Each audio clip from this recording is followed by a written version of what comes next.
download an app on an iPhone. So you want to go to your app store, which will be this icon right here, and you'll click on that. It'll take you to the app store. You want to go down to the search bar right here, the little magnifying glass, and then click on that search thing. It'll take you to your keyboard.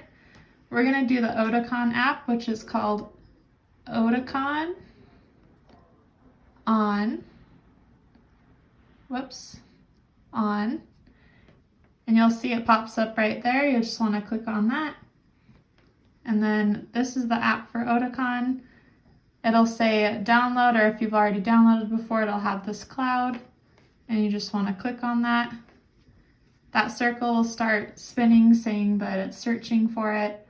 And then if you're already signed into your Apple account, it'll download automatically. It might want you to put in a password, but just as long as you do that, it should be downloaded. And you can go back home and you'll see that it's on your screen now. And then you can click on it and it'll take you.